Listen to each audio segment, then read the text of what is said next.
Presidente da República de Angola, João Manuel Gonçalves Lourenço, dá prioridade às questões das alterações climáticas através do Programa Nacional de Desenvolvimento Sustentável 2022-2027, que define como prioridades a segurança alimentar, a agricultura familiar, o desenvolvimento local, a adaptação às alterações climáticas, a educação, a saúde, para maior desenvolvimento do capital humano, a criação de empregos inclusivos, mas também a modernização e expansão das infraestruturas, tanto rodoviárias como portuárias, e polos industriais, para apoio à diversificação da economia e ao crescimento sustentável. A África é um continente de oportunidades, onde as mulheres e a juventude são os maiores produtores de alimentos e constituem cerca de 70% do potencial produtivo.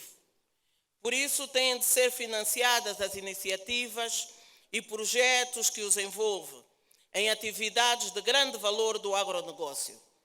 Precisamos de financiar o emprego verde para os jovens, de modo a ampliar cada vez mais a adaptação, a resiliência das nossas comunidades e promover o desenvolvimento sustentável.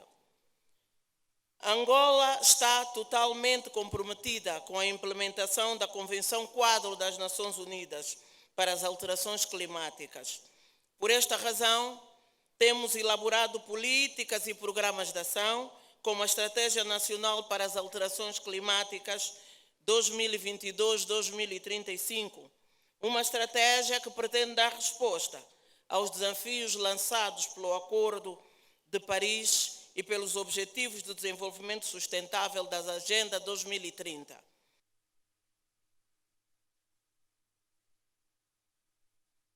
Certos da intervenção da Vice-Presidente da República, está em Nairobi a participar nestas duas reuniões de alto nível, está em representação do chefe de Estado. Em Nairobi estão vários chefes de Estado e de Governo, Nações Unidas, União Africana e também a sociedade civil. Como ouvimos da Vice-Presidente da República, Angola está comprometida com toda esta agenda das Nações Unidas e também da União Africana, de modo a que possamos mitigar os efeitos das alterações climáticas no nosso país. Giza Martins é especialista em políticas climáticas, Osvaldo Mboco é especialista e professor de Relações Internacionais e Carmo Montenegro é professor universitário, naturalmente especialista também em alterações climáticas. Começo por si, Giza Martins. Angola tem respeitado os compromissos que assumiu nas diferentes conferências, a COP28, a Conferência das Nações Unidas de 2015, a Conferência de Paris. Tudo isso está dentro dessa estratégia que foi aqui sublinhada pela Vice-Presidente da República. Maca Xavier, muito boa noite auditório da TV Zimbo e naturalmente colegas aqui no painel. Colegas não, vocês são professores. Olha, Amilcar, as alterações climáticas são verdadeiramente o maior desafio que enfrenta a humanidade. Eu não me canso de enfatizar a dimensão deste desafio, sobretudo para o desenvolvimento das nações, dentre elas, naturalmente, os menos avançados em particular, para o continente africano. E devo dizer que Angola tem, ao longo do tempo, assumido uma postura bastante responsável vis-à-vis aos compromissos internacionais. Talvez aqui também seja importante abrir um parênteses para explicar um bocadinho porque que os compromissos internacionais sobre essa matéria são importantes. As alterações climáticas têm na sua origem, na sua causa, a concentração de gases de efeito estufa na atmosfera, concentração esta e emissões estas que são independentes de fronteiras, não têm passaportes. Logo, nenhum Estado por si só poderá realizar suficiente ação climática por forma a proteger-se dos efeitos nefastos das alterações climáticas. No entanto, os efeitos nefastos das alterações climáticas são sentidos a nível local, muito local. Angola, pelas circunstâncias e pela história, pelas evidências, algumas delas já cientificamente demonstradas, tem já estado a sentir os efeitos das alterações climáticas e tem consciência que estes tendem a agravar-se.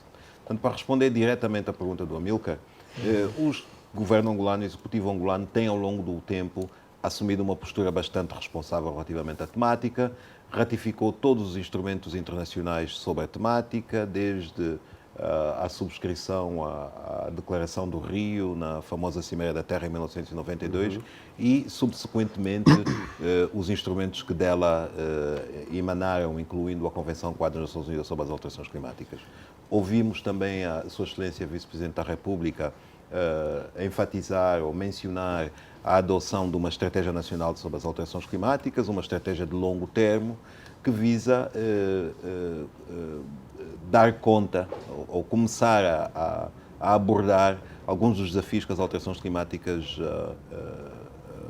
impõem ao país, incluindo a necessidade de se assegurar uma coordenação em matéria de ação governativa e não só por parte dos atores da sociedade civil, setor privado, etc., naqueles setores e naquelas temáticas onde o país ou é vulnerável ou tem o potencial de ser um contribuinte para as causas das alterações climáticas. Portanto, neste aspecto podemos dizer que Angola está dotada dos instrumentos políticos necessários.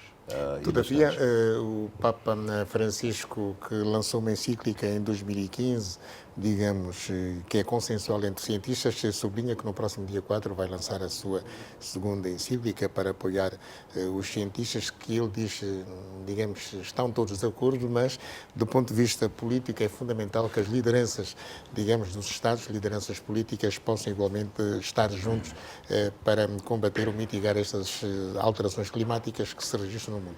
Pergunta Osvaldo Umbuco se, de facto, há consenso entre os cientistas e se falta o consenso entre os líderes dos países ricos e pobres. É evidente que os mais poluentes são os países ricos, mas aqui também compromissos devem ser assumidos pelos líderes dos países mais pobres. Ok, boa noite a Amilcar Xavier e boa noite à audiência da TV Zimbo, especial dos telespectadores de Debate Livre.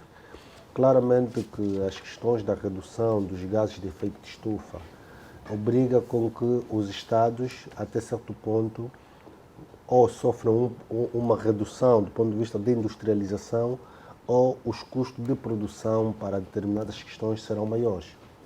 E como fizeste referência bem, os Estados mais industrializados do mundo, que são, por sinal, os mais ricos também, são os maiores poluentes ao nível internacional.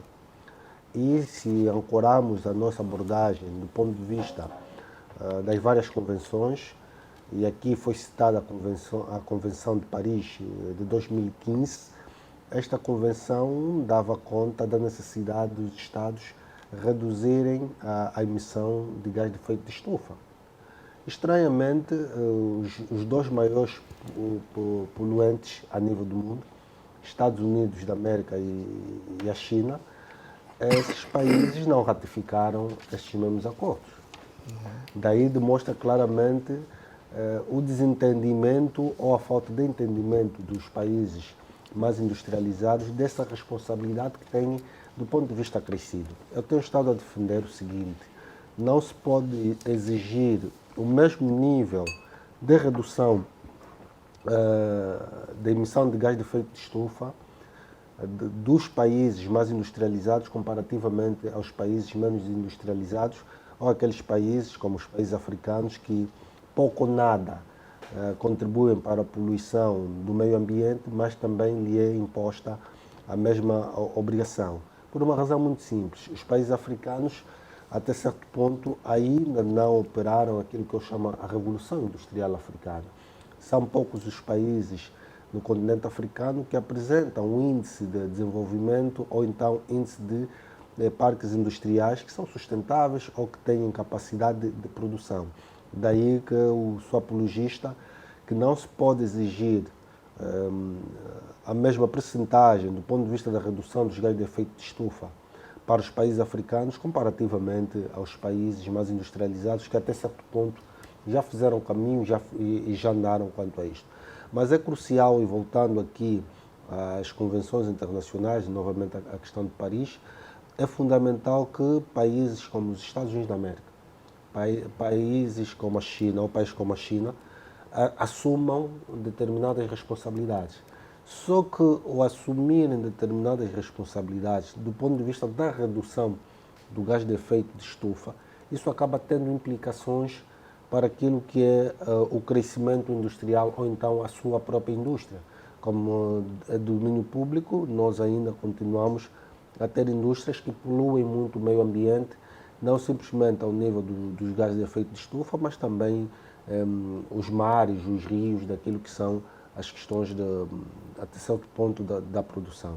Penso eu que este é um debate não é novo e as primeiras discussões no quadro das Nações Unidas, penso que começou concretamente com a Cimeira do Rio de Janeiro, de 1992, que é a famosa Cimeira de Terra, penso eu, essa denominação.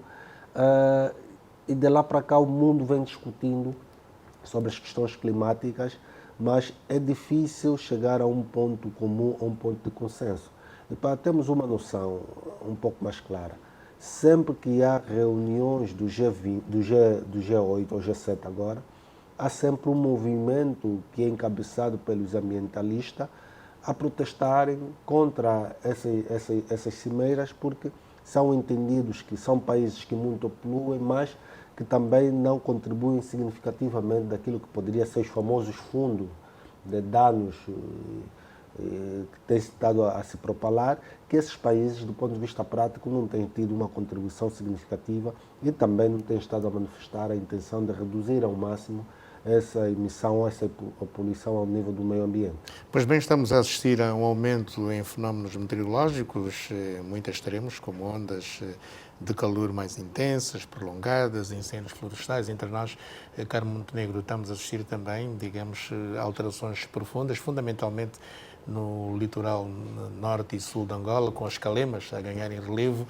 O que é que os homens aqui no nosso país estão a fazer para alterar, digamos, o estado do clima no nosso espaço territorial angolano?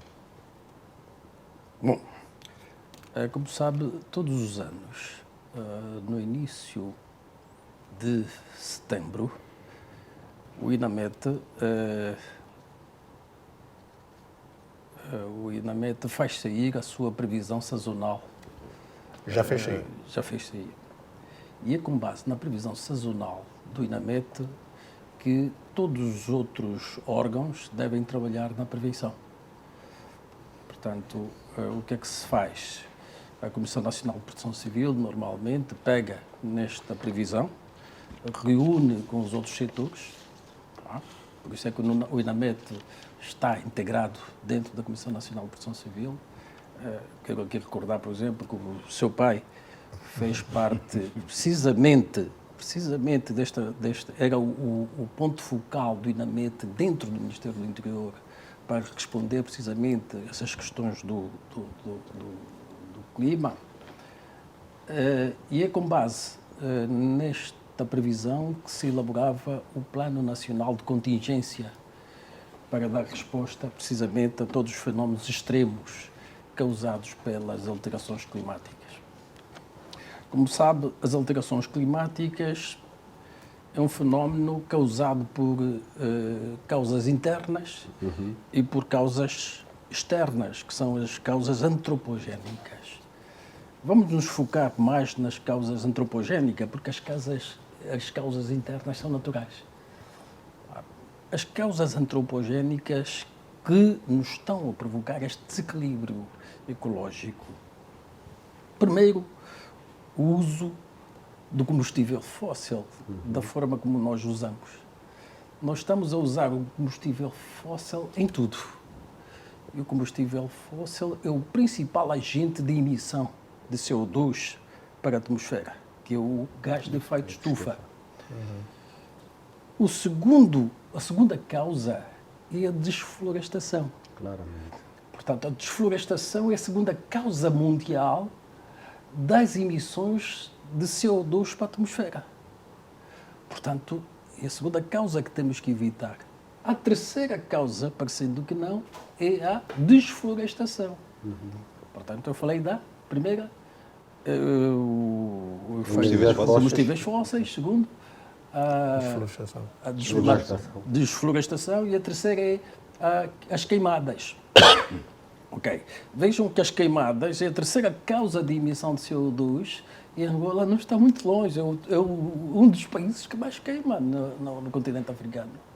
Portanto, isso de nos desculparmos de que mas os países africanos emitem pouco, não, temos que trabalhar na mitigação, precisamente, deste agente de desequilíbrio do meio ambiente. Depois temos outros, né? Por exemplo, o metano, que Angola emite muito pouco, e as outras causas até são menos nocivas, mas são... O que é que temos de fazer para inverter isto? E Angola pode trabalhar na inversão disto.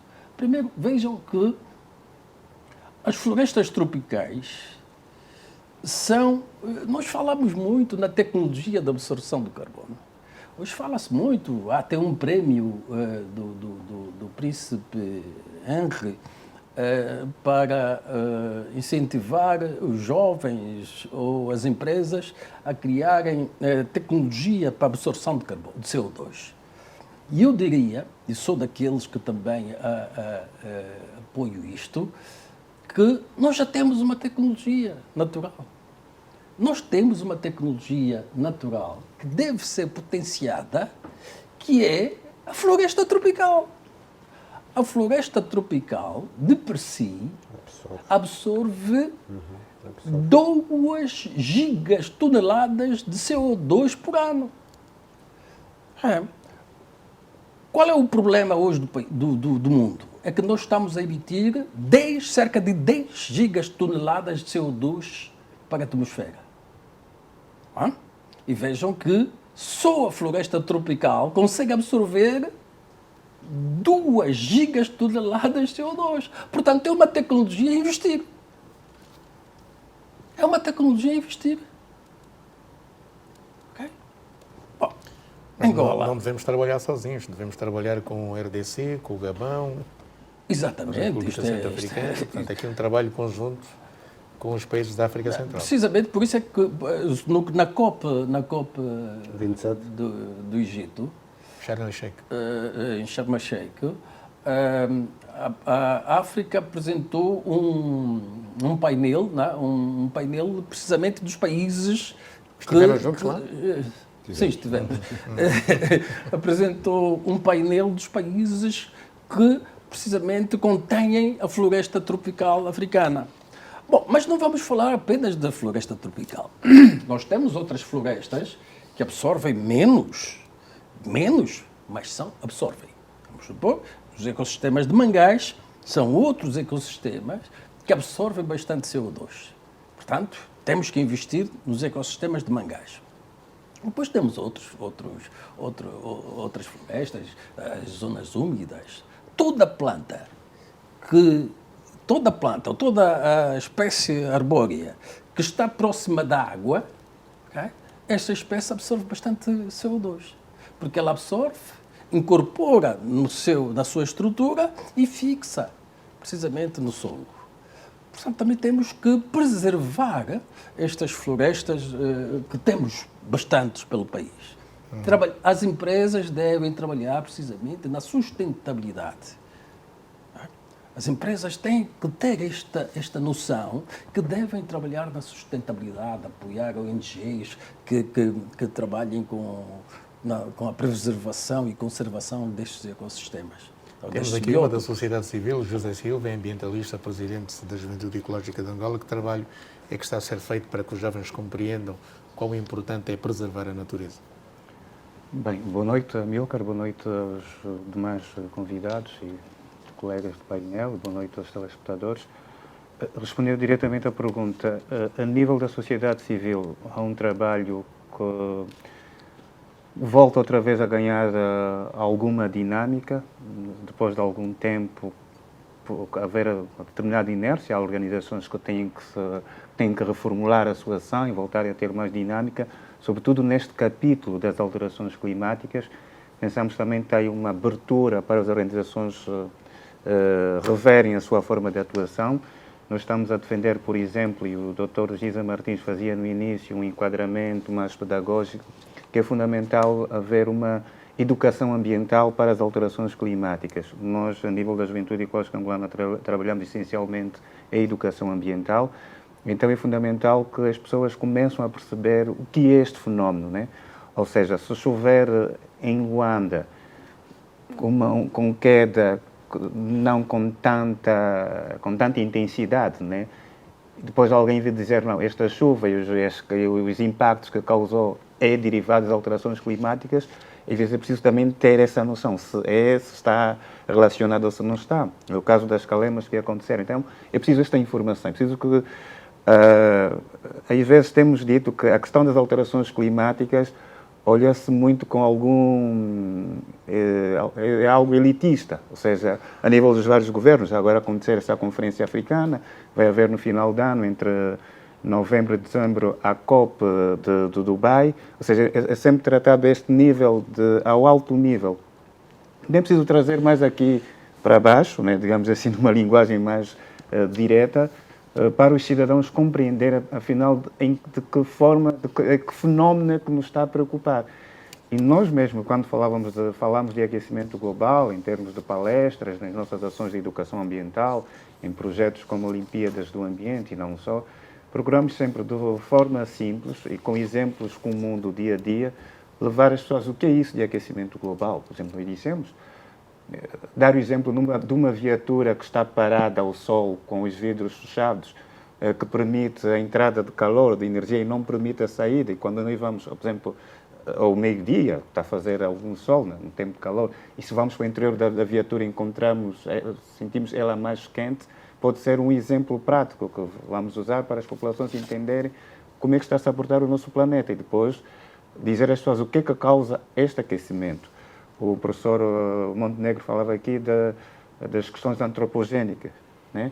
Dizer que é derivado à ação humana. Temos que dizer que aquelas que são as ações que desenvolvemos a nível do planeta, a queima das florestas, a destruição da floresta, todo esse tipo de ações que nós desenvolvemos às vezes no dia a dia podem também contribuir para estas alterações climáticas, ou para o aquecimento global e, consequentemente, alterações climáticas. Então, o nosso trabalho vai muito nesse sentido.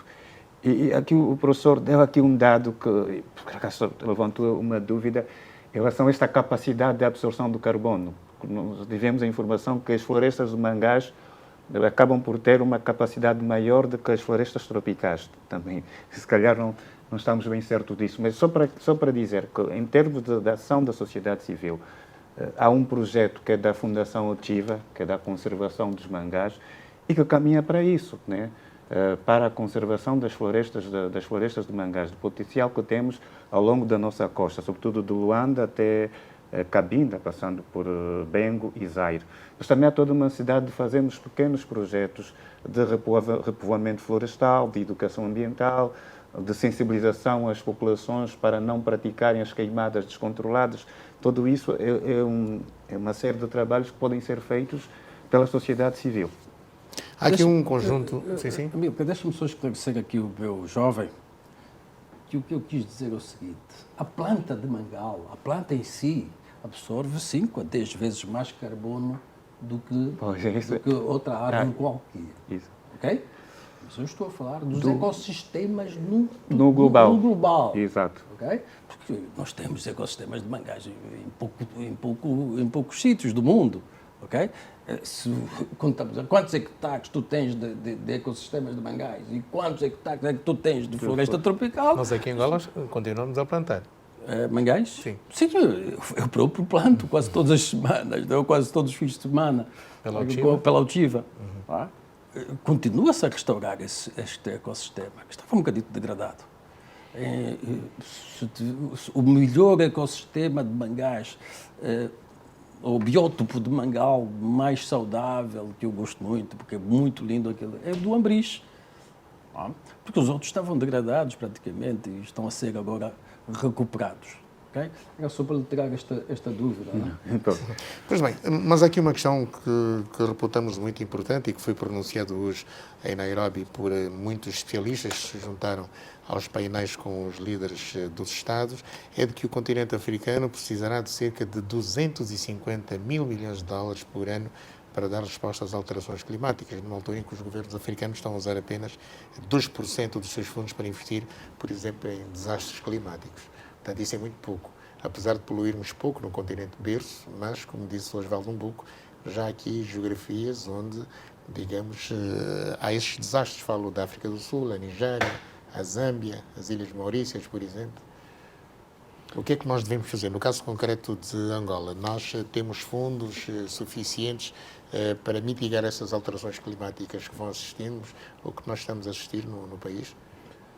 Sem pretender desviar a pergunta, mas por achar necessário, primeiro, felicitar mais uma vez a TV Zim por ter organizado este debate, sobretudo porque representa uma oportunidade de facto, transmitirmos um bocadinho à sociedade e não só o que é isto de alterações climáticas, quão profundo, quão sério, quão urgente é agir sobre elas.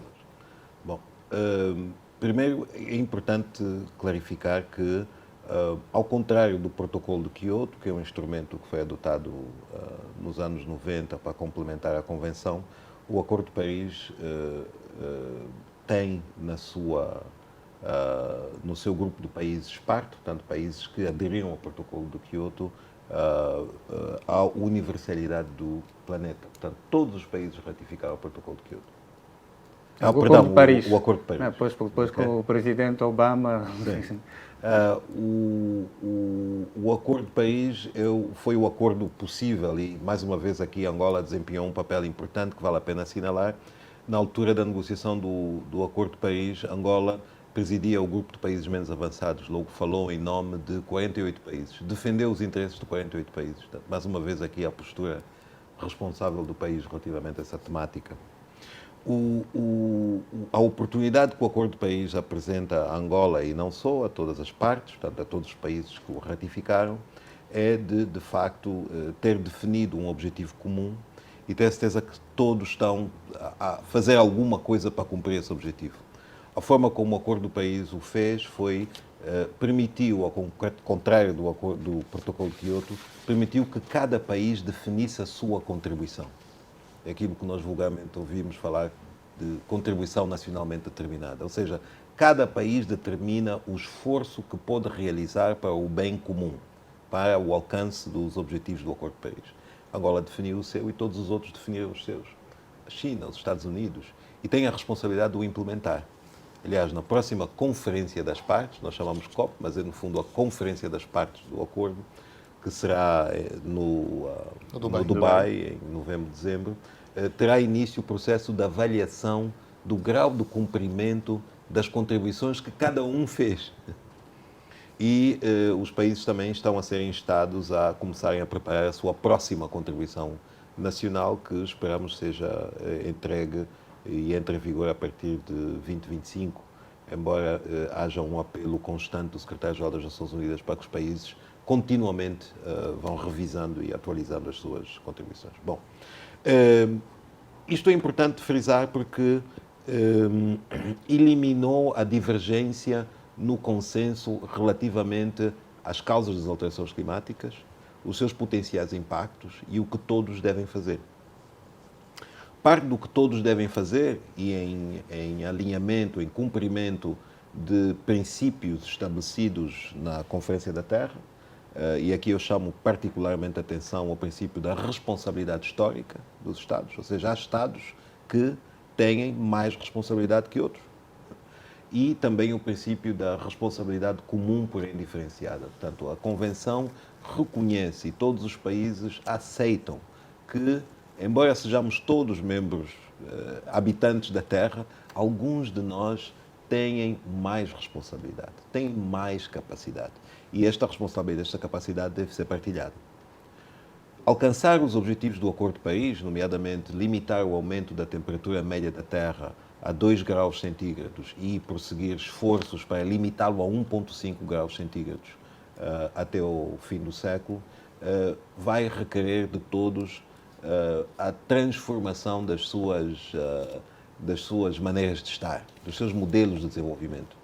Aqui, mais uma vez, Angola está do lado certo. O objetivo, a missão, a visão da Estratégia Nacional sobre as Alterações Climáticas é uma Angola adaptada aos efeitos das alterações climáticas e com um modelo de desenvolvimento de baixo carbono. O modelo de desenvolvimento de baixo carbono aqui significa que é um reconhecimento do facto que é possível dissociar o crescimento económico das emissões. E hoje existem tecnologias suficientes para, pelo menos, alguns setores, e aqui chama a atenção, em particular, ao setor da energia, que representa cerca de 40% das causas das emissões de gases com efeito de estufa para a atmosfera a nível global. Hoje temos ao nosso dispor tecnologia limpa, que não emite, nomeadamente, vou incluir a energia hídrica, mas sobretudo a energia solar e a energia eólica. E aqui, mais uma vez, Angola está na vanguarda de esforços de fazer a sua contribuição, de ter a certeza que a sua matriz energética é limpa. Penso que não importa aqui repetir que estão em curso a voltar dos investimentos. Pobreza energética entre nós. Ainda temos um problema. Angola hoje começa a ter um problema que é um bocado inverso, não é um problema de geração, é um problema de distribuição. Angola, é um problema de distribuição com as suas complexidades. Há lugares recônditos em Angola onde, francamente, estender uma linha de transmissão talvez não justifique o investimento. Estender uma linha de transmissão a Dirico, se calhar não é o melhor investimento para centenas de milhares de dólares. Se calhar é que alguns defendem a aposta em mini-hídricas em algumas zonas, por exemplo. No Dirico, talvez menos as mini-hídricas, mas mais a solar. Também. Porque a energia solar permite fazer a instalação da capacidade de geração ali onde a necessidade existe. Mas é que está a ser feito com financiamento americano. E não só. Absolutamente. Portanto, dizia eu, mais uma vez, Angola do lado certo da história e com uma postura muito responsável relativamente a este desafio. Osvaldo, um pouco, desculpe, Giza, mas creio que já tinhas concluído o seu raciocínio em relação a essa Depois questão, continuo. embora não tenha respondido diretamente a minha questão Depois quanto continuo. ao investimento que se deve fazer. Bom, sobre isto talvez aqui Na próxima acrescentar... ronda, na Tá próxima bem. ronda. Mas, Osvaldo, Mbuco, qual é a importância que nós devemos atribuir a essas duas conferências que estão a decorrer em simultâneo, em Nairobi e no Quênia, um país da costa oriental africana também com muitos problemas, quando vemos uma conferência, digamos, sobre o clima e outra sobre a Semana do Clima? É a primeira vez que há um evento do género, num país que, de facto, até colocou na sua agenda há mais de 15 anos esta abordagem sobre as alterações e, fundamentalmente, os fenómenos meteorológicos que têm estado a acontecer um pouco por todo o mundo, mas pergunto diretamente qual é a importância que nós, africanos, devemos atribuir a esta reunião. Vão sair, digamos, soluções para os problemas que nós já temos, apesar de os africanos poluírem pouco? Bem, a primeira nota a fazer é o facto de dizer que é a primeira vez que, ao nível do continente, realiza-se propriamente uma cimeira sobre o clima em África. E a segunda é o facto de, normalmente, esses encontros servem de espaço de debate, de discussão dos vários assuntos que preocupam o próprio continente. De forma geral, também o próprio mundo. E quando se discute essas questões, daí dizia o José Silva, que esse tipo de discussões tem estado a trazer, a nível da sociedade, a necessidade de abordagem, a necessidade de se discutir cada vez mais e se educar as pessoas sobre uma série de questões. E quando o próprio continente em si entende que é um dos continentes que mais sofre com as alterações climáticas e o impacto que se tem ao nível do próprio continente, e vão discutindo e trazendo perspectiva daquilo que pode ser a estratégia, acaba sendo importante, porque estão reunidos maioritariamente os países que fazem parte do continente, altas figuras, onde discutem assuntos que depois têm deliberações. Porque quando, ao nível das relações internacionais, os Estados ratificam determinadas convenções ou acordos que saem, depois há uma outra necessidade que é a adequação dessas mesmas deliberações ou dessas questões ao nível daquilo que é o nosso ordenamento jurídico. Daí que talvez os ambientalistas que aqui estão presentes e estudam essa matéria poderiam trazer a perspectiva, se do ponto de vista prático, como é que anda a nossa legislação sobre a proteção do meio ambiente. E normalmente esses acordos ou esses encontros, ao meu entender, também pode ser deliberado as questões dos famosos fundos, as cotas que os Estados têm que fazer, e fazia aqui uma correção muito acertada. O professor, quando trouxe a questão do clima, da Cimeira de Paris, que já todos os países, afinal de contas, haviam ratificado isto, e depois acabamos por definir uma série de questões como as cotas e como é que nós vamos andar. Eu penso que as questões climáticas também é uma das grandes preocupações do século XXI, é uma das grandes preocupações dos Estados e as relações internacionais têm estado a estudar os vários encontros e as convenções que são tratadas do ponto de vista internacional. Claramente que eu penso que pode sair desta cimeira uma visão de um fundo que deve ser criado ao nível do próprio continente africano para acudir uma série de questões que decorrem fruto da alteração do próprio clima, como as cheias, as secas e outras questões mais. Porque até este momento não estamos a contribuir no cômputo geral. Claramente. E mais do que sair promessas, porque também há um elemento que eu penso ser transversal ao nível das cimeiras. Os Estados se comprometem em reduzir o gás de efeito de estufa, em adotar uma série de questões de proteção ao meio ambiente, em contribuírem significativamente para a probabilidade de um fundo, mas depois, do ponto de vista prático, não há este envolvimento por parte dos Estados. E é importante que não se tenha,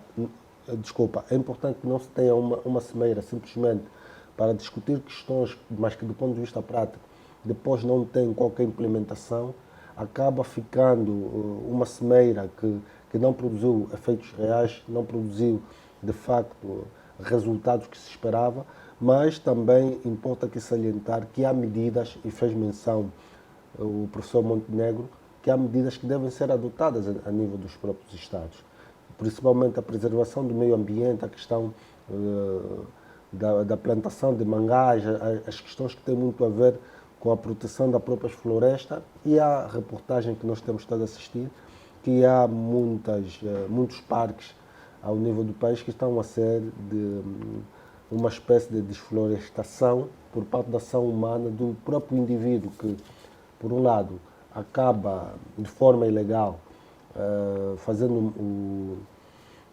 cortando as árvores, as questões também das queimadas, que algumas localidades nós usamos como forma de atrair os animais, etc.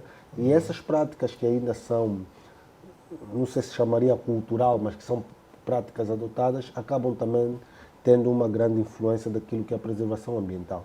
E junto-me à ideia da necessidade dessa nova geração da educação ambiental também ser significativo ou entrar nos currículos escolares, porque os mais jovens têm que começar a aprender desde a tenra idade da necessidade da proteção do meio ambiental. Claro.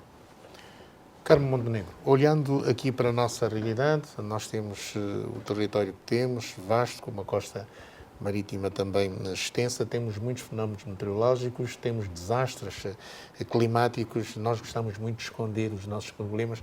Onde é que devemos incidir a nossa ação neste momento? Só para complementar o que o Boco disse, algumas medidas o Governo tem tomado, ou já tomou. E uma das medidas interessantes, e que ninguém fala-se pouco, não se publicita, é precisamente o canal do Cafo. Né? O canal do Cafo é uma medida que pode estar inscrita no cumprimento da Agenda 2030. Okay? Portanto, vejam que ali promoves vários objetivos de desenvolvimento sustentável. Tu ali estás a promover a erradicação da pobreza com o canal do Cafo. Estão ali vários ecossistemas ali dentro. Não digo vários ecossistemas, estou a ver as ações, que a natureza está ali. O que tu promoves com aquele canal. Exatamente. Fome zero e agricultura sustentável. Este objetivo pode ser cumprido ali. Saúde e bem-estar. E outro objetivo que pode ser cumprido. Igualdade de género, vida terrestre, vida de água, ação contra a mudança global do clima. Vida animal. Portanto, tu tens ali uma promoção dos objetivos de desenvolvimento sustentável deve ser agora divulgado. potenciado. Exato. O canal vai permitir ao alcance desses objetivos. Agora precisamos de desenvolver projetos, desenvolver, por exemplo, agora, o problema ações está, para o que problema tire-se está, proveito do repare, canal. eu tenho dito, por exemplo, que pode-se promover ali uma mudança do biótopo. Se você, de 20 em 20 quilómetros, regulamentar isto, não é? De 20 em 20 quilómetros, tem que haver como é que se chama isso, florestal? Um polígono florestal, ok? De X hectares. De tantos em tantos quilómetros, um polígono florestal. Bom, isto, nós é que temos que incentivar com que as empresas ambientais que estão vocacionadas nisto avancem.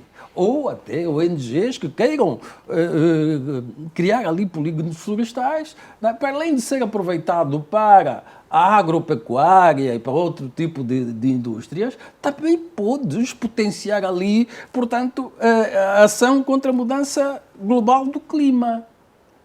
Okay? Portanto, há vários objetivos de desenvolvimento sustentáveis que tu podes potenciar ali. Portanto, isto fala-se pouco, ou não se pega nisto. Tá? Pois, outra ação que o governo, que eu também louvo, tenho louvado, é precisamente esta da transição ecológica, a transição energética. Está a ser bem feita. Foi feita até num ritmo um bocadito acelerado. Não é? Se nós olharmos para outros países, há países que não estão a fazer a transição energética da forma com esta velocidade que a gente está a fazer. Portanto, isto é para louvar.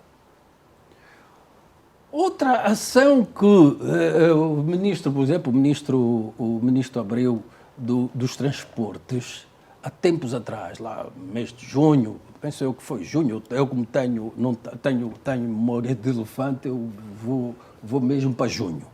Em junho, o ministro dizia que o Ministério dos Transportes já estava a trabalhar num plano estratégico para descarbonizar o setor. Eu fiquei satisfeitíssimo.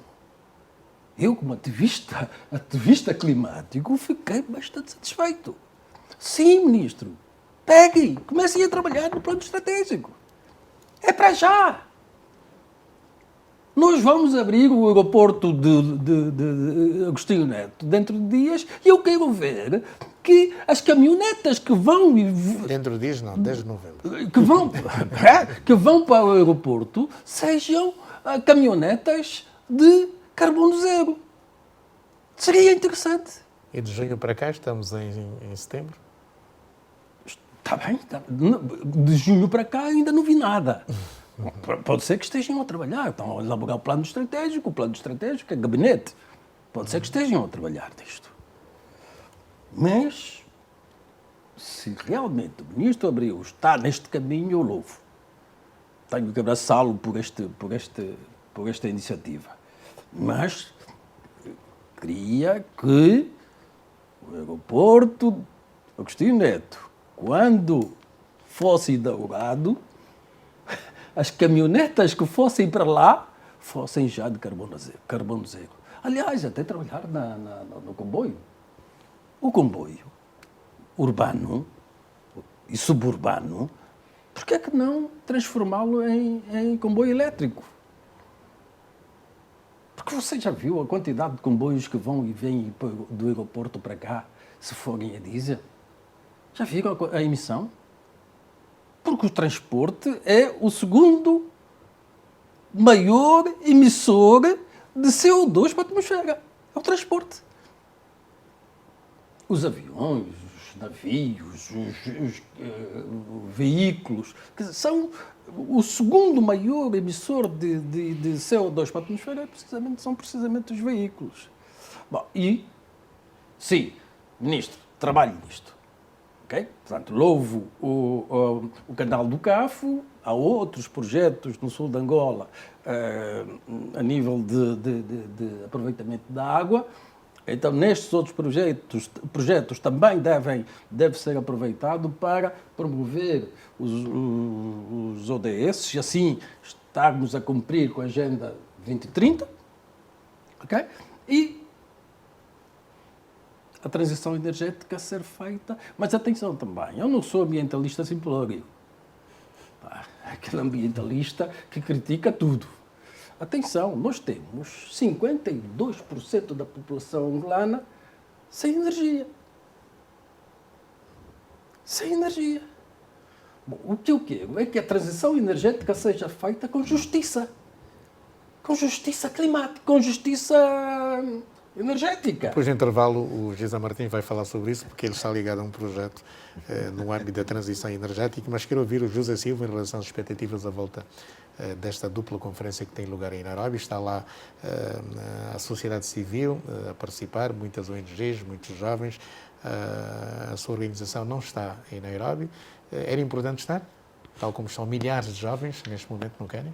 Aliás, não está a nossa organização, mas está a Rede Ambiental Mayombe, que no fundo é a plataforma, né, a rede das ONGs angolanas, e de alguma forma, direta ou indiretamente, nós estamos representados. Eu penso que é importante que, para além destes eventos, tal como acontece na Conferência das Partes, na COP, para além dos eventos de alto nível, onde estão os chefes de Estados e de governos, encontros técnicos, é fundamental que hajam estes encontros entre atores da sociedade civil, também do setor empresarial, porque aí também surgem muitas oportunidades de Não, ação. tem havido debates até amanhã, até quinta-feira, debates entre ministros, chefes de governo e a sociedade civil. Pois, agora esse formato também é interessante, mas para além deste formato conjunto, não é, de debates, é fundamental, como dizia, que haja essa participação da sociedade civil angolana, sobretudo para encontrar oportunidades de forma a desenvolver projetos, porque existem fora do país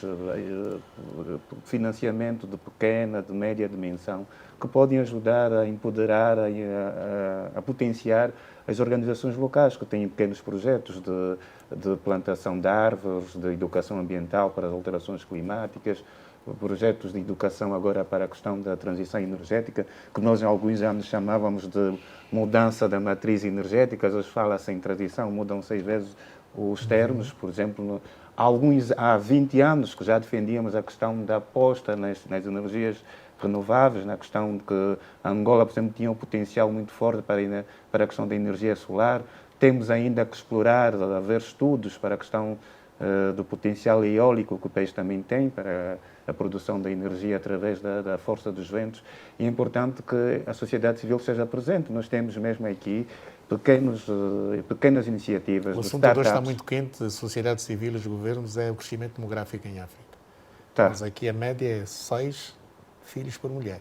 Sim, para além do crescimento demográfico, é a própria distribuição da população, né? Porque hoje a população, para além desse crescimento demográfico, é que a população se encontra nos grandes centros urbanos e às vezes acaba por causar mais pressão sobre esses centros. Então também é aqui um desafio, quando se fala, por exemplo, do combate à pobreza, do combate à fome, sobretudo a questão das mulheres também, que é fundamental. Estamos aqui a abrir um parênteses que, a propósito da questão das alterações climáticas, Angola realizou na última semana uma conferência regional sobre alterações climáticas, organizada pelo Secretariado Regional da Organização Pan-Africana das Mulheres, e fala-se também do papel importante que as mulheres têm nessa componente, até porque as mulheres acabam por ser aquelas que são mais afetadas, e aliando aqui a questão da agricultura, o impacto que as alterações climáticas causam a componente de segurança alimentar.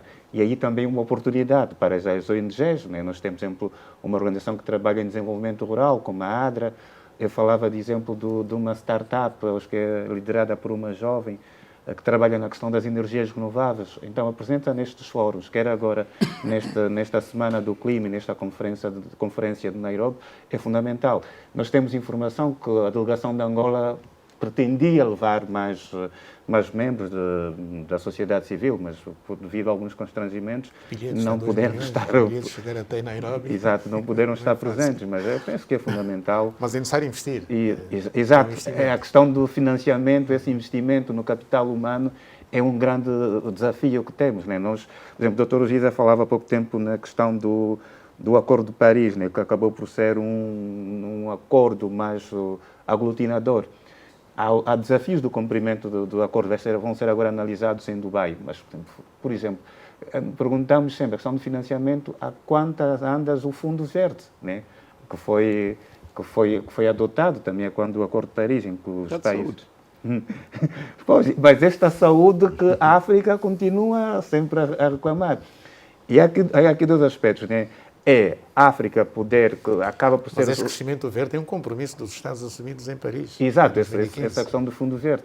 A questão da África poder ter acesso a esses fundos internacionais, que são debatidos a nível das conferências, mas também a necessidade dos próprios governos passarem a alocar mais recursos para a sua agenda ambiental, ou seja, na fase de elaboração dos orçamentos locais, a questão ambiental, a questão das alterações climáticas poderem ter mais recursos alocados. Ou seja, há um grande desafio do ponto de vista do compromisso ambiental do Estado angolano, quer a nível internacional, quer a nível local. Foram aqui trazidos vários exemplos. Depois a gente olha para aquilo que é o orçamento do Ministério do Ambiente, aquilo que são os desafios que o próprio Ministério do Ambiente, e não só os outros, porque é uma questão transversal, o que é que temos alocado em termos de investimento para as questões ambientais e climáticas em particular? Quer dizer, é uma questão climáticas não estão no Ministério do Ambiente. As alterações climáticas manifestam-se em todos os setores, talvez menos no Ministério do Ambiente. As alterações climáticas estão na agricultura, estão nas pescas, estão no urbanismo, nas infraestruturas, estão na energia, estão no transporte, não necessariamente no ambiente. Não, então, o papel do setor no ambiente... Bom, o doutor já está a concordar comigo quando eu digo o que está alocado, eu disse que está alocado para o Ministério do Ambiente e para os outros órgãos. Por exemplo, o professor Montenegro falava aqui do setor dos transportes. Mas quando eu chamo a atenção ao Ministério do Ambiente, porque no fundo é o departamento ministerial que assume esta questão do ponto de vista político. E por ser transversal, vai abranger outros órgãos. Por isso é que temos uma que foi criada, agora uma Secretaria de Estado para as alterações climáticas. Não está esquecido, mas já foi diretor nacional para as alterações climáticas do Ministério do Ambiente. Por isso e deixa-me só ajudar aqui o José Silva. É que o Dr. Giza toca numa questão que ele próprio é um dos culpados. Vejam que Angola tinha uma Comissão Nacional do Ambiente. Comissão multissetorial. Multissetorial. Uma Comissão Nacional do Ambiente que era multissetorial. Bom, todos os ministros, ali onde o Dr. Giza diz onde está o ambiente, faziam parte da Comissão Multissetorial do Ambiente. Por sua vez, havia um grupo técnico multissetorial que assessorava esta comissão, okay, de técnicos de vários ministérios que trabalhavam precisamente... eu próprio era membro. Ainda havia a Comissão de Proteção Civil também. Exatamente. Este é outro, tem outro mandato. Eu próprio fazia parte do grupo técnico do ambiente. Professor, se me permitir. Sim. Na realidade, a Comissão não foi extinta, a Comissão existe. Muito pelo contrário, foi até reforçada. E isto traz um bocadinho ao de cima mais um desafio que as alterações climáticas impõem aos governos. Desafiam a sua capacidade de coordenação de ação. Quando eu digo que a Comissão não foi extinta, até está reforçada, é que nós temos hoje também, reaprovada em 2022, em outubro de 2022, por decreto presidencial, uma Comissão Nacional de Alterações Climáticas e Biodiversidade. Esta comissão é, por decreto presidencial, mais uma vez, coordenada inclusive pelo titular do Poder Executivo. Meus caros, vamos fazer aqui o nosso primeiro intervalo. Estamos a falar das alterações climáticas no mundo por causa de uma dupla conferência que está a ter lugar em Nairobi e Quênia. Lá está a Vice-Presidente da República, Esperança da Costa, que representa o chefe de Estado. É um curtíssimo intervalo.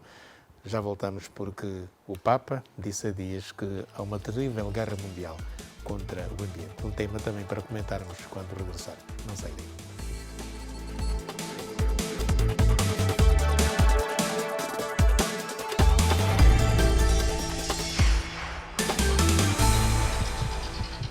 Alterações climáticas é o tema do nosso debate. Há aqui prioridades comuns entre ricos e pobres. Convidamos naturalmente comentadores e especialistas com voto na matéria. Carmo Montenegro, José Silva, Giza Martins e também Osvaldo Mboco. Como disse, a nossa casa comum, o planeta Terra, está a arder.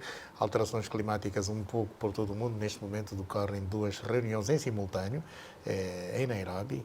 Quênia, costa oriental do continente berço da humanidade, é lá onde está a vice-presidente da República, Esperança da Costa, que já discursou e falou das prioridades do Estado angolano para cumprir esta agenda comum, esta agenda universal, e é sobre isso que nós vamos continuar a falar. Afinal, quais são, Gisa Martins, as prioridades comuns, as prioridades universais que engajam todos os países, ricos e pobres? É evidente que os Estados africanos, os governos africanos, já ouvimos em várias geografias sublinhar que os africanos poluem pouco, mas há aqui um compromisso, há aqui prioridades comuns a ricos e pobres. Sim, responsabilidades comuns, porém diferenciadas. Quais são as prioridades comuns? O que foi definido, relativamente a esta temática, é o que está definido no Acordo de Paris. Limitar o aquecimento global a 2 graus, perseguir esforços a 1,5. 2, edificar sociedades resilientes aos efeitos das alterações climáticas. 3, mobilizar ou assegurar que existem fluxos financeiros suficientes para alcançar esses 2 desideratos. Estamos a falar numa escala de trilhões de dólares, se olharmos para a urgência e a dimensão do desafio que as alterações climáticas proporcionam.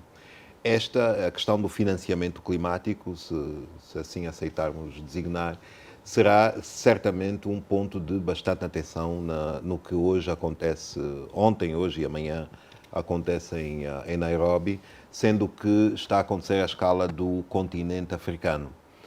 A Semana Africana do Clima acontece já há alguns anos, pela primeira vez a nível de cimeira.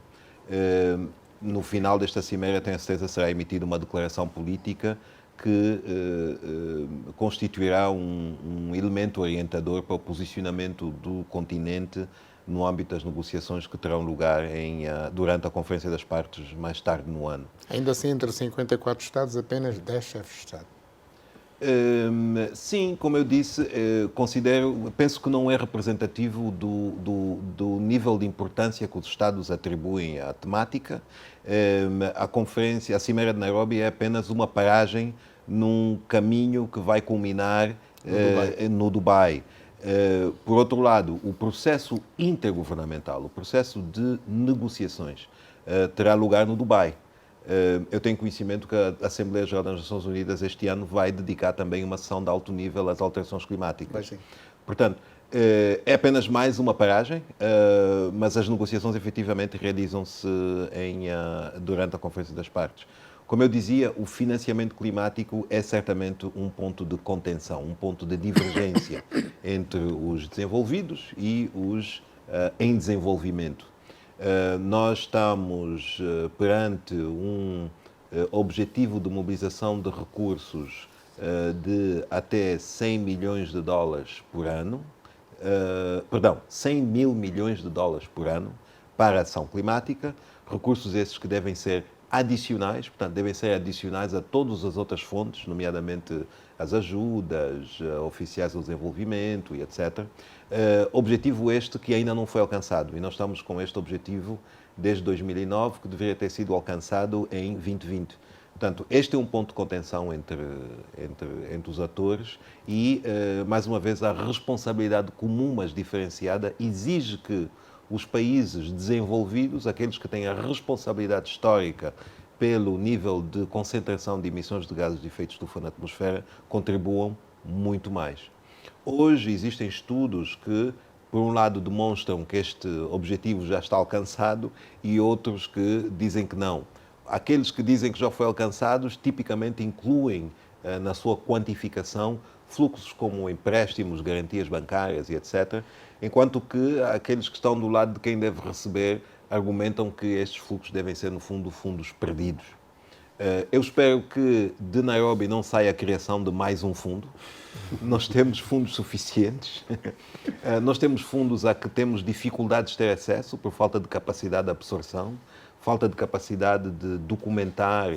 Elaboração de projetos? Não só elaboração de projetos. Tipicamente, estes fundos especificamente dedicados para a ação climática. Mas os países agora em Nairobi dizem que os governos africanos estão a usar apenas 2% dos seus fundos para estes desastres climáticos. O financiamento climático, para mim, é dedicado tanto àqueles efeitos das alterações climáticas que se manifestam como desastres, como também naquelas ações que visam evitar esses desastres, o financiamento dos planos de contingência, etc., mas também dedicados a evitar as causas das alterações climáticas. Existe um problema, sim, não há dinheiro suficiente, mas o dinheiro que há muitas vezes não é suficientemente utilizado. O José Silva fez referência ao Fundo Verde para o Clima. O Fundo Verde para o Clima existe, está capitalizado, mas países como Angola e muitos outros países africanos ainda não tiveram a oportunidade de ter um projeto aprovado. E, às vezes por não só capacidade, mas falta de possibilidade de poder demonstrar aquilo que eles chamam o racional climático. Eu, quando vou buscar recursos a um fundo para o clima, tenho que poder demonstrar que a ação para a qual os fundos serão utilizados tem alguma relação cientificamente demonstrada relacionada com a alteração do comportamento dos parâmetros climáticos. E, bom, aqui nós temos algumas lacunas que precisam de ser preenchidas, nomeadamente precisamos de aprofundar o nosso conhecimento sobre a forma como a mudança do comportamento de parâmetros climáticos ao longo do tempo tem afetado a vida económica e social do país. Osvaldo, quem está muito preocupado com estas alterações climáticas é o Papa Francisco. Ele, no próximo dia 4 de outubro, vai lançar a sua encíclica a propósito disso, e vai lançar no dia 4 porque é o dia de São Francisco de Assis, que é o santo padroeiro do ambiente. Ele diz que é uma terrível guerra mundial contra o ambiente e que é preciso agir já. Portanto, estamos a ver aqui o Papa, de um lado, ele está do lado dos cientistas, que por consenso estão preocupados, mas as lideranças políticas não tanto. Não, eu penso que o Papa foi assertivo, bem como na fala que fez e bem como também na intervenção. Claramente que há uma guerra que é feita ao meio ambiente, uma invasão ao meio ambiente, e essas invasões ao meio ambiente produzem as várias consequências que já estivemos aqui a falar, muitas delas. E se repararmos, nós hoje discutimos muito da questão da segurança alimentar. Se houver as questões ligadas à seca ou às cheias, nesse caso, pode também dificultar aquilo que é a colheita, até certo ponto. E se dificulta, também tem implicações nos projetos de agricultura que podemos chamar aqui que são sustentáveis do ponto de vista prático. Então, se o mundo, os líderes mundiais, não prestarem atenção da necessidade de salvaguardarem o meio ambiente, o próprio continente, daquilo que pode ser os efeitos causados pelo aquecimento global, nós teremos outros problemas adicionais. Problemas ligados à própria saúde, também à saúde humana, também muitas vezes é causado pelo aquecimento global. Questões ligadas à própria agricultura que estávamos aqui a discutir agora. Então, é fundamental que se encontrem soluções globais, ou já se encontrou soluções globais, mas é necessário que exista uma implementação de forma racional, realista e que, de facto, tenha impacto naquilo que é a visão da redução ao máximo do gás de efeito de estufa e toda e qualquer ação que põe em causa a própria sobrevivência do homem ao nível do mundo. Cabe às lideranças mundiais olharem com alguma objetividade as questões ligadas ao aquecimento global e cabe, e eu aqui vou voltar a insistir, que os africanos não podem pagar a mesma fatura que pagam os Estados mais industrializados. Os Estados mais industrializados têm responsabilidades acrescidas. É fundamental que também se permita, e os ambientalistas poderão mostrar uma posição diferente, mas é fundamental que se permita que os Estados africanos possam também avançar do ponto de vista industrial. Porque avançar do ponto de vista industrial com energias limpas, penso eu que são muito mais caras. Esse mesmo processo é muito mais difícil para os países africanos optarem por energias limpas para o seu processo de industrialização, que penso eu ser um pouco mais caro. Mas ainda assim é fundamental que o mundo pauta por uma postura comum, do ponto de vista daquilo que são as decisões, mas que se entenda um tratamento diferenciado tendo em atenção os níveis de poluição e tendo em atenção os níveis também de industrialização de cada Estado. Mas ainda assim, para terminar, Amilcar, as lideranças mundiais devem estar comprometidas com aquilo que são as mudanças climáticas e devem estar comprometidas com as soluções e devem estar comprometidas até certo ponto com o investimento que deve ser feito para a proteção do meio ambiente. E vamos retirar ao máximo, e dizia aqui o professor, sobre o facto dos países africanos terem dificuldade de ter acesso ao Fundo Verde. É uma realidade devido talvez ao nível de exigência que é colocado aos países africanos dos vários projetos estruturais que eles devem apresentar para ter acesso a esse fundo. Este mesmo fundo, pese embora tenha a missão de apoiar essas questões, mas ao nível dessas reuniões poderia se fazer estudo e acompanhamento de projetos que saem de países africanos para rapidamente se identificar aonde é que estão os erros, onde é que estão as falhas, para que os países africanos também possam ter acesso a esses fundos, que são países que sofrem muito com o aquecimento global. Pois bem, o Papa está a despertar essa consciência política porque ele considera a natureza uma dádiva sagrada do Criador e vê que há uma corrida armamentista neste momento. Portanto, essas questões estão a ser relegadas para segundo plano porque há aqui armas geopolíticas que nos despertam e que dão-nos a sensação de que portanto, alterações climáticas não é uma prioridade. Vemos a arma dos cereais, o petróleo, o gás e outras armas letais e o Papa desperta-nos para que os políticos tenham consciência de que o aquecimento global é uma prioridade entre as prioridades. Como é que avalias esta preocupação do Papa e a mensagem que ele quer passar no dia 4? O Papa tem toda a razão. Agora vamos ver as consequências. O que é que uma guerra mundial causa? A primeira consequência de uma guerra mundial é refugiados.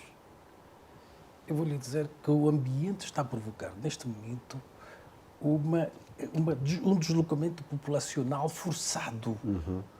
Portanto, está a haver uma migração forçada, migração ambiental forçada das populações. A OIM diz-nos que, neste momento, nós já temos 20 milhões de pessoas migradas de forma forçada por causa do ambiente. Vejam que nós cá dentro do país, a maior parte da juventude do sul de Angola migrou para as grandes cidades porque o sul de Angola havia um elemento de coerção. Qual é o elemento de coerção? A seca. A estiagem. Isso fez migrar a juventude do sul para as grandes cidades. Deixa-me só concluir para depois dizer o seguinte. Nos próximos 50 anos, se continuarmos com este ritmo de emissões e alterações climáticas, nós vamos ter isto são dados da OIM, vamos ter cerca de 200 milhões de refugiados ambientais. Então não é uma guerra mundial. É uma guerra mundial declarada. Trabalharmos, por isso é que é verdade que temos que começar a trabalhar nisto com mais seriedade.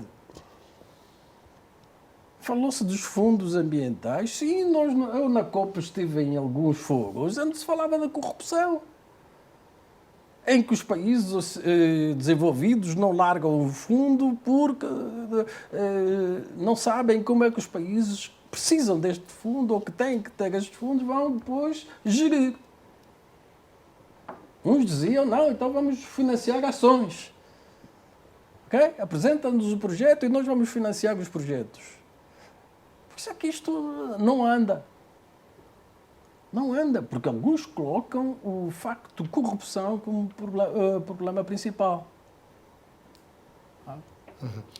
José Silva, falamos agora de educação ambiental, proteção civil. É uma pena, nós convidamos a proteção civil para estar aqui, bem como o INAMET, por causa desta previsão sazonal e, portanto, vermos também o tempo atmosférico, o estado do mar e outras coisas mais importantes, mas o que é facto é que não se fizeram presentes, mas não quer dizer que vocês não sejam, digamos, importantes para que possamos dar educação o suficiente à nossa vasta audiência, mas em relação à educação ambiental, o que é que os jovens têm recebido? Nós vemos jovens na costa, muitas vezes sem informação sobre o estado do mar, lançam-se ao mar, muitas vezes para pescar e para nadar e já não regressam. Outros jovens praticamente pouco ou nada sabem e não encontram, digamos, informação suficiente, fundamentalmente nas praias e mesmo até nos rios. O que é que a Juventude Ecológica tem feito nesse domínio? Eu devo reconhecer que tenho feito pouco nos últimos anos, Porquê? sobretudo a nível do ano. Bem, nós somos uma organização de jovens voluntários e vivemos do financiamento de projetos e quando não há financiamento... Quem financia? Principalmente instituições, organizações internacionais, setor privado, os financiamentos variam muito de acordo com o projeto, né? Na verdade é que... Pelos anos que já tem, a Juventude Ecológica poderia ser uma instituição de utilidade pública. É outra luta que vamos tendo ao longo de anos e se calhar em algum momento da nossa trajetória em que se impunha a organização ter esse estatuto, não obtivemos. E isso também naturalmente que cria constrangimentos, né? E, naturalmente quem entrou na Juventude Ecológica Angolana há 30 anos atrás, hoje, se calhar tem outras responsabilidades e não se pode continuar toda a vida como voluntário, apesar que tem que se olhar bem a perspectiva deste voluntariado. Então, este é um dos desafios, mas independentemente de não termos projetos da organização, nós participamos de iniciativas de outras instituições para dar a nossa contribuição. Realmente, nós notamos que, neste exemplo concreto relativamente à costa, educação para banhistas e não só, havia um projeto interessante do Serviço Nacional de Proteção Civil e Bombeiros, pensamos que era o PSA, mas nos últimos anos nós temos estado a sentir com muita evidência que tinha o Nadador Salvador, que tinha uma ação de educação, de sensibilização a banhistas. A verdade é que isso reduziu. E é importante que isso seja feito ao longo de toda a costa. Não só nesse aspecto da prevenção para quem vai ao mar, mas também a nível da capitania do Porto dos portos, quer de Luanda, quer do Soio, quer de Cabinda ou no Namibe, do Lubito, dar essa informação aos utilizadores de embarcações, né, relativamente às informações sobre o tempo, né, os perigos que podem estar iminentes numa determinada altura, que é fundamental que se faça isso. E também depois a educação para a conservação dos ecossistemas florestais. Foi aqui dito no princípio do grande potencial e importância que as florestas tropicais exercem, né? Eu falava, por exemplo, a questão da educação para a redução ou controle das queimadas, a conservação das florestas, que é importante. As pessoas têm que saber que as florestas têm essa grande importância ecológica, social, mas têm uma grande capacidade de absorção de dióxido de carbono que vão contribuir para mitigar as alterações climáticas e vão libertar o oxigênio, que é importante para a nossa vida. Então, nas nossas ações de educação ambiental procuramos levar esta mensagem, que é para as pessoas sentirem que, de forma direta ou indireta, a sua ação pode contribuir para a mitigação, né, ou para o combate, aquilo que, embora não goste muito de utilizar o termo combate às alterações climáticas, né, mas parece adaptação e mitigação. Né, explicar a um cidadão que se tiver a poupar a folha de papel, está a poupar árvores e consequentemente pode ajudar a mitigar as alterações climáticas, essa informação é que procuramos passar. A poupança de energia, né? Nós hoje falamos muito na produção de energia, falamos inclusive que é um excedente, que o problema está na distribuição, mas é preciso também haver educação energética. As pessoas hoje também utilizam a energia de forma irracional.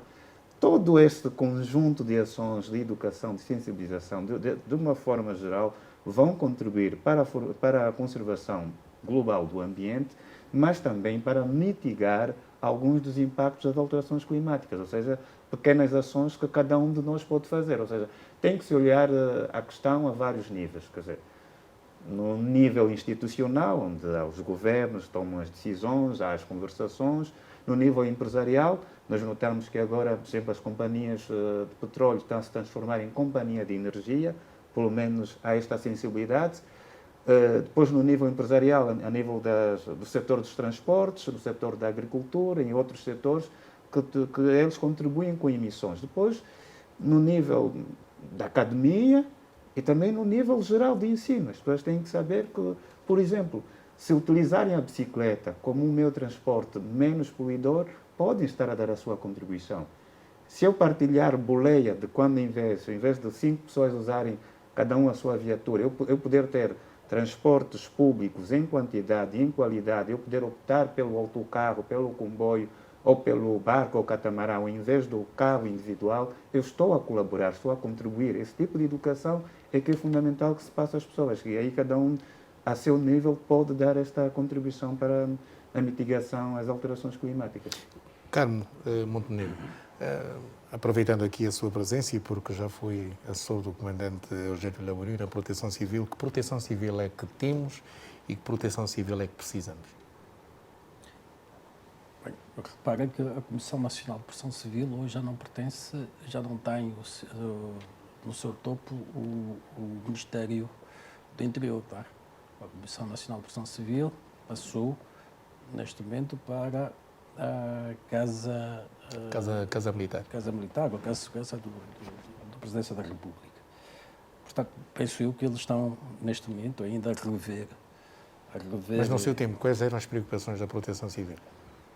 Bom, precisamente estas. Nós atuávamos muito na prevenção. Porque as ameaças nós já tínhamos estudado.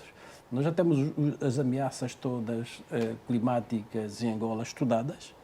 Nós temos mapas de riscos elaborados, ou tínhamos elaborado, e nós trabalhávamos precisamente na prevenção destes riscos. A seca, inundações, trombas d'água, cheias, já disse. Doenças, ok? Pandemias. Nós tivemos várias pandemias ao longo enquanto eu lá estava. Tivemos o problema do ébola, não, o outro? Do Marburgo. A febre amarela. Tivemos as gripes, a gripe H1N1, depois tivemos duas gripes, tá? Ao longo. Portanto, nós trabalhávamos na prevenção. Primeiro, quando apareceram as gripes e o Marburgo, etc., foi trabalhada a resposta. Penso que o país foi... E eram rápidas? Eram rápidas, o país foi louvado pelas respostas que nós demos na atuação, por exemplo, de Marburgo. Tá? Nós não atingimos, não foi preciso atingirmos o alerta vermelho para conter o Marburgo. Nós chegamos apenas no alerta laranja e conseguimos conter o Marburgo naquela altura. Todas as outras pandemias, etc., nós chegamos apenas no alerta amarelo. Ok? Mas era de louvar porque o próprio Presidente da República, muitas das vezes, tomava conta da situação, da chefia, do plano de contingência em alerta laranja, em alerta, quando ele apenas só no alerta vermelho que deveria aparecer, né? Mas ele aparecia. Não, por favor. Portanto, e nós trabalhávamos nestes moldes. Portanto, depois também aquela dinâmica da Proteção Civil, ser um órgão novo na altura, né? Tínhamos aquela força. Hoje não estou fora do órgão, como sabe, dedico-me apenas à universidade. E a universidade tem sido chamada a dar a sua contribuição? Neste momento não. Portanto, veja que... Portanto, está só a plantar mangais. Também já é bom, não é? É muito bom. Veja que, desde que a Comissão Nacional passou para a Casa de Segurança, houve o plano sazonal e ainda não ouvi falar de uma reunião multissetorial para elaborar um plano de contingência para provar possíveis respostas a este plano sazonal. Sim. Eu penso que este é que é fundamentalmente o papel da Comissão Nacional de Proteção Civil. É o de assegurar que existe um conjunto de condições criadas para a resposta e depois, subsequentemente, a resposta a um evento, quer seja ele climático ou não. No contínuo de ação climática, talvez depois haja mais uma circunstância um bocado mais à frente, que são aquelas circunstâncias onde existe a perda total de um determinado habitat, de uma determinada área geográfica, de um bioma. Bom, mas, para mim, o papel da Comissão Nacional de Proteção Civil, aliás, assim está consagrado em lei, limita-se a isto, preparação para a resposta e depois resposta. A prevenção, penso que tem outras tutelas, tem outras áreas onde deve ser, multissectorial. É multissectorial, é muito multissectorial. Isso traz-nos mais uma vez, ou recorda mais uma vez, para voltar a lembrar que a dimensão deste fenómeno, que são as alterações climáticas, é imensa, é enorme. Como resultado das alterações climáticas, e aqui também devemos distinguir clima de tempo, Exato. é muito importante, a dimensão é tão profunda que tem incidência, por exemplo, na prevalência, na ocorrência de pragas, de endemias, falou o professor Montenegro muito bem dos refugiados climáticos, potenciais refugiados climáticos, e o reconhecimento de que nós, em Angola, estamos na presença de refugiados climáticos como resultado da seca que o sul do país viveu. E, inclusive, potenciou conflitos no Kwanza Sul por causa da terra. Não é por acaso que as alterações climáticas já foram e continuam a ser um tema de debate no Conselho de Segurança das Nações Unidas. Também é uma questão de segurança nacional. Também é uma questão de segurança nacional, é uma questão de segurança internacional. Portanto, tem uma dimensão enorme, com mais um ingrediente, que é o facto de que, mais uma vez, nenhum país por si só, por mais poderoso que seja, por mais capacidade que tenha, poderá por si só proteger-se dos efeitos das alterações climáticas. Daí a necessidade e a persistência e a recorrência de debates internacionais, de uma convenção e do perfil elevado que a temática ocupa na agenda internacional. Pois bem, vamos fazer aqui mais um intervalo. Estamos na parte final do nosso debate sobre o impacto das alterações climáticas no mundo e, em particular, em Angola. Estamos aqui com vozes autorizadas. Quando voltarmos, vamos falar das expectativas à volta da Cimeira, da COP28, que vai ter lugar em novembro, daqui a 2 meses, no Dubai, e já se fala em discussões conflituantes entre as grandes potências, as mais poluidoras, o G7, o G20, a ASEAN e também os BRICS. Em um curtíssimo intervalo, já voltamos.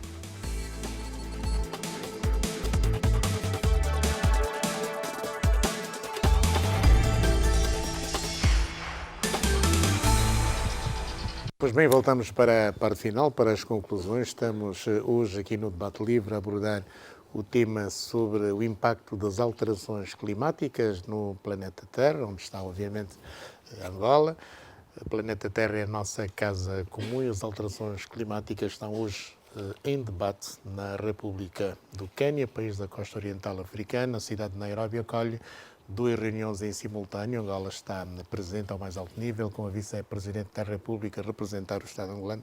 Esperança da Costa discursou, falou da estratégia do governo, dos planos de desenvolvimento para mitigar também as profundas ações e alterações climatéricas que estão a registrar-se no nosso país, com destaque para as Calemas. Nos últimos tempos, o INAMET tem feito circular muitas informações pedagógicas sobre como nos devemos comportar. Angola tem 2 estações, a estação das chuvas e a estação seca, e naturalmente que há muitas implicações do ponto de vista socioeconómico, com impacto também na agricultura, que é também a base, digamos, da nossa estrutura socioeconómica, e naturalmente com cada vez menos alimentos por causa da ação do homem, Angola vai se ressentindo e vai também fazendo chamadas ao mundo de que está dentro dessa estratégia global, está dentro destas prioridades comuns a todos os Estados, ricos e pobres. Depois vem aqui no balanço,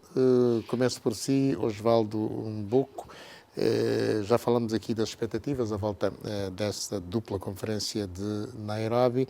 Estamos todos entendidos que é necessário que todos contribuamos, quer aqueles que poluem e aqueles que pouco ou nada poluem, mas a conferência do Dubai, que vem em novembro, que vai contar com a presença de Angola, vai naturalmente envolver mais discussões à volta daqueles que mais poluem, pelo menos o que os especialistas têm dito na antevisão desta grande conferência do Dubai e, obviamente, o G20, o G7, os BRICS e a ASEAN, que está neste momento reunida em Jakarta, são países, muitos deles, grandes produtores de petróleo e gás e estão preocupados também porque há uma crítica construtiva feita por muitos dos cientistas exatamente destas zonas, destas geografias, de que o compromisso está a ser assumido apenas pelos cientistas e não pelas lideranças políticas. O que é que virá daí do Dubai? Bem, o que pode vir do Dubai é soluções concretas, do ponto de vista da maior articulação daquilo que é a discussão do ponto de vista dos cientistas e daquilo que os políticos de facto têm que fazer. E é aqui que nós temos que perceber o seguinte: o aquecimento global ou o aquecimento sim, global é um problema do mundo, é um problema global. Então exige por parte de todos os atores soluções globais. Daí que falava o professor que os países de forma isolada não vão conseguir resolver o problema ou então se defenderem daquilo que pode ser as consequências do aquecimento global. Então, esse tipo de encontros que poderá decorrer agora no Dubai pode trazer de si a consolidação das questões que já foram discutidas no passado e é uma espécie Vamos morrer se passarmos de 1,5, mas já estamos no 1,2 graus centígrados. Não, É claramente que sim. E daí que eu tenho estado a defender, e que eu já defendi aqui, que os países que mais poluem devem fazer mais. E fazias menção inicialmente da questão dos G7, G8, os BRICS. Esses países, ao meu entender, têm responsabilidades acrescidas.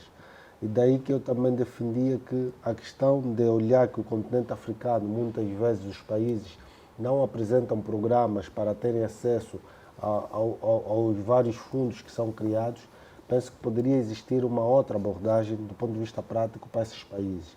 E é uma espécie de assistência desses mesmos projetos que parte dessa organização ou desses países para os países africanos.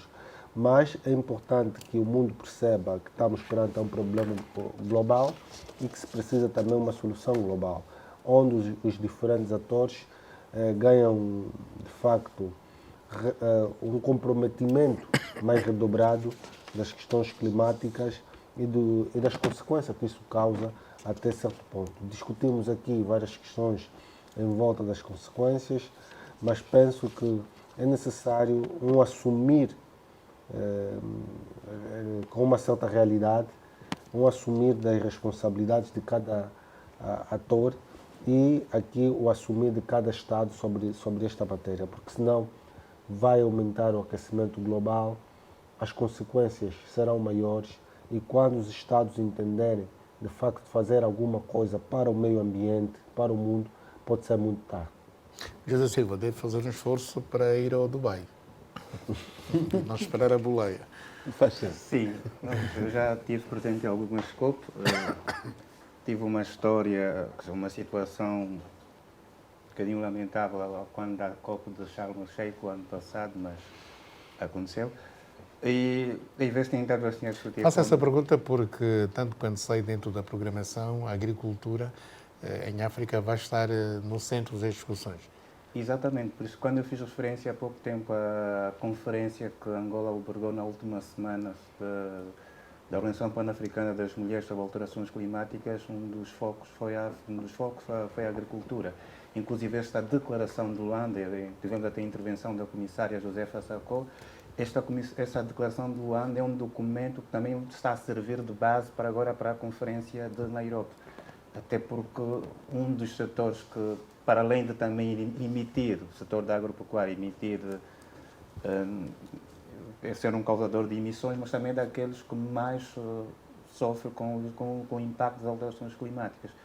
A questão de refugiados ou deslocados ambientais ou deslocados do clima, também é causado por esta procura de terras férteis, terras aráveis para a produção agrícola, porque há um grande impacto na segurança alimentar, daí é ser uma questão de segurança alimentar, quer na agricultura, quer também quando falamos da economia verde, a nível dos ecossistemas marinhos, né? Também as alterações climáticas afetam e alteram um pouco a dinâmica dos ecossistemas. Nós temos às vezes algumas espécies a migrarem para outros mares, né?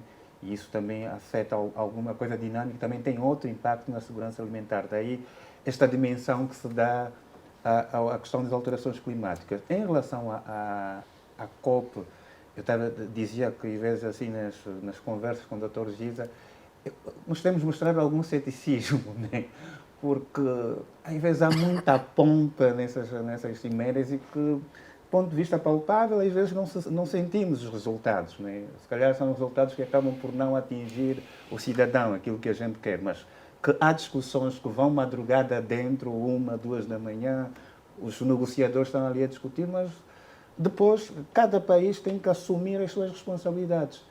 Ou seja, depois é preciso que haja uma aprovação a nível local, que depois cada Estado tem a sua política. Cada região também tem a sua política. E às vezes aí é que está o entrave. E às vezes eu me questiono, essa questão do Fundo Verde de Paris, que nós temos, países africanos, algumas dificuldades de aceder, porque há determinadas exigências, não será algum bloqueio que é causado de forma propositada para que esses países não atinjam esses fundos? Não sei, é uma questão que eu coloco, não sei se é uma teoria da conspiração, mas...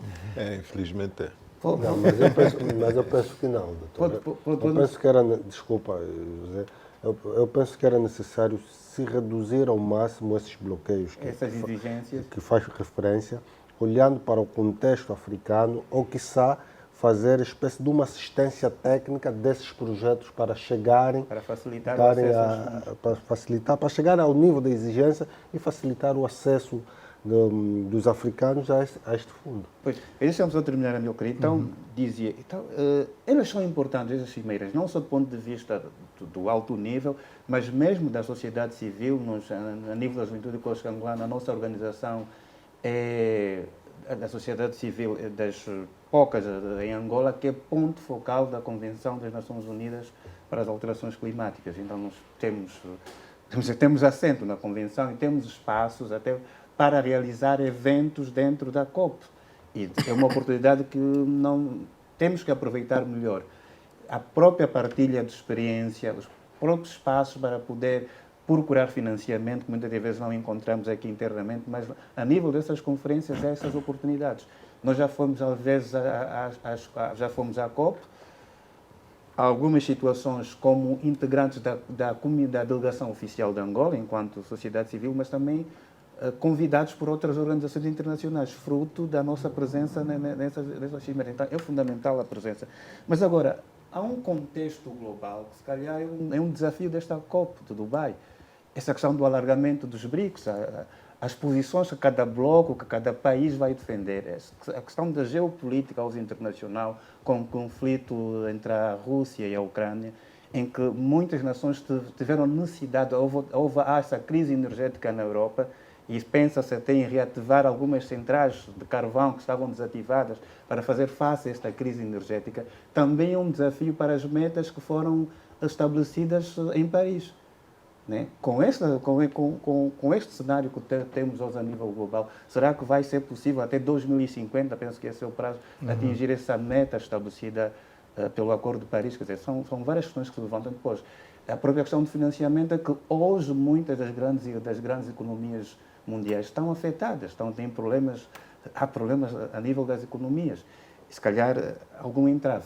Eu não sei se ainda teremos tempo para intervir, mas em termos já de não há muito tempo, já está a fazer as suas deixa-me só dizer conclusões. aqui que internamente, por exemplo, a nível da nossa organização, nós estamos com esse desafio nos próximos tempos, é um desafio que já temos há algum tempo, mas é de trazer a público um manual de educação ambiental sobre alterações climáticas. Nós estamos a tentar também reativar um projeto de educação ambiental que é uma referência a nível nacional e que a questão da transição energética... Não seria melhor ficar nos manuais escolares? Claramente. no ensino fundamental? Não, há também essa questão da atualização dos manuais, né, que devem ser integradas as questões ambientais do ponto de vista transversal. Há também um debate interno de haver uma disciplina específica de educação ambiental a nível do currículo escolar, ou sendo um tema transversal, poder-se falar de ambiente, de alterações climáticas em diferentes disciplinas. Eu posso falar em geografia de alterações climáticas, eu posso falar em ciências da natureza, de alterações climáticas, porque é uma questão transversal. Então, há necessidade da integração desses conteúdos. E o projeto que estamos a pensar de educação ambiental é um projeto que vai trabalhar com as escolas, ou seja, vai complementar aquilo que tem sido dado nas escolas.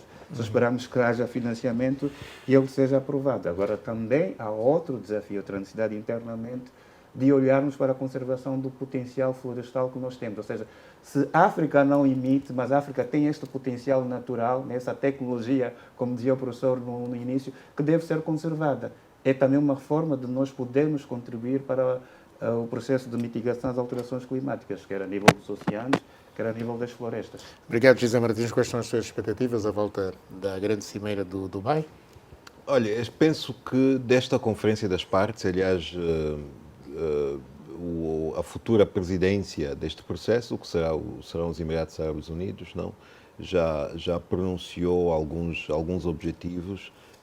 Particularmente, eu penso que tem um denominador comum, vamos lá dizer assim, que é a necessidade de um maior equilíbrio nas recomendações normativas que saem das conferências das partes, portanto, do processo intergovernamental, um maior equilíbrio entre as necessidades dos países em desenvolvimento e o imperativo da ação climática, muito particularmente a necessidade de se reduzir as emissões de gases de efeito estufa. Portanto, a futura Conferência das Partes, a presidência da Conferência das Partes aponta particularmente o setor da energia como sendo um setor onde questões como a transição energética e outros aspectos conexos têm de ser olhados com justiça, salvaguardando naturalmente o direito ao desenvolvimento dos países como nós. Isto aqui não foi mencionado, eu vou aproveitar para dizer, existe um órgão a nível internacional chamado IPCC, que é o Painel Intergovernamental sobre as Alterações Climáticas, que é um coletivo de cerca de 5.000 cientistas que periodicamente reúnem-se para avaliar literatura sobre alterações climáticas. E deste painel, destes encontros, sai o consenso científico relativamente ao estado do clima, aos efeitos do clima e quais opções o planeta tem. Deste painel saiu a recomendação de que nós deveríamos alcançar a neutralidade carbónica até 2050, ou seja, o planeta no seu todo não deve emitir mais do que tem capacidade de absorver. Isto envolve naturalmente trabalho em sumidores, como as florestas, envolve a bioengenharia, Mas também devemos financiar essa descarbonização. Não, absolutamente. É como aliás, o Acordo de Paris já estabelece que são necessários trilhões de dólares para alcançar os objetivos do próprio acordo. Portanto, isto está estabelecido e não deve ser minimizado. Claro. É importante que os países, como nós, sejam dotados de capacidade para poder absorver alguns desses recursos e, em alguns casos, mobilizar os recursos internamente, que eles aqui estão. Obrigado, Carlos Montenegro, e mesmo para fechar. Eu queria só reforçar o que o colega aqui dizia. José Silva.